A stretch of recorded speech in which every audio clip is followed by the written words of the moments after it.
করলো, বিয়ে করছো যখন বেটিটা রেখে দাও। তিনার কাছে লোকজন হাদিয়া নিয়ে আসতেন। পৃথিবীর আলেমদের মধ্যে সবচেয়ে বেশি কিতাব যিনি লিখেছেন তিনার নাম কি? অনেক কিতাব তিনি লিখেছেন। আশরাফ আলী থানভী রাহমাতুল্লাহি অনেক কিতাব তিনি লিখেছেন। হাকিমুল উম্মাহ তাকে বলা হতো। তো তিনার কাছে যখন হাদিয়া আসতো তিনি লোকদেরকে বলতেন তোমরা হাদিয়াগুলো নিজেরা ভাগ করে দাও। লোকেরা বলতো হুজুর আপনি ভাগ করেন। কয় না, এই দায়িত্ব আমি নেব না, আমি একটু কম দিব, একটু বেশি দেব, ওই বিবি আল্লাহর কাছে বলবে আল্লাহ আমারে পিটাবে, এটা তোমরাই দাও ভাগ করে। একবার এক লোক 2টা তরমুজ নিয়ে আসছে, বলছে হুজুর এই তরমুজটা বড় বিবিকে আর এই তরমুজটা ছোট বিবিকে দেন। তিনি বলেন আমি পারবো না। কেন?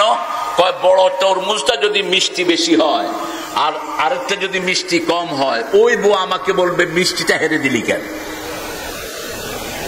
সবখানে ব্যালেন্সের দরকার আছে না নাই? রাসূলের 11 জন বিবি, 11 জন বিবির সাথে দৈনিক তিনি 3 বার দেখা করতেন। কয়বার? 3 বার। এগুলো না জানলে আপনি বিয়ে করবেন না। বিয়ের জ্ঞান বিয়ের আগে জানাটা ফরজ। যেমন নামাজের জ্ঞান নামাজে যাওয়ার আগে ফরজ, মসজিদে যাওয়ার আগে মসজিদের জ্ঞান ফরজ, ব্যবসা করার আগে ব্যবসার জ্ঞান কি ফরজ। তা না হলে আপনি তো ইসলাম অনুযায়ী ব্যবসা করতে পারবেন না। আপনি হারাম ব্যবসা করে বসে থাকবেন।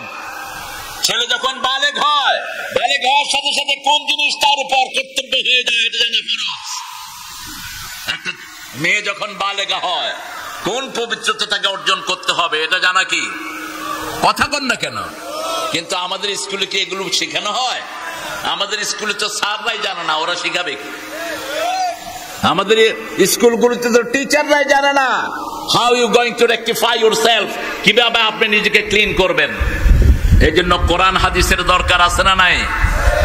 কবরে যাওয়ার পরে কোন কিতাবটা ফেরেশতারা চিনবে বলেন?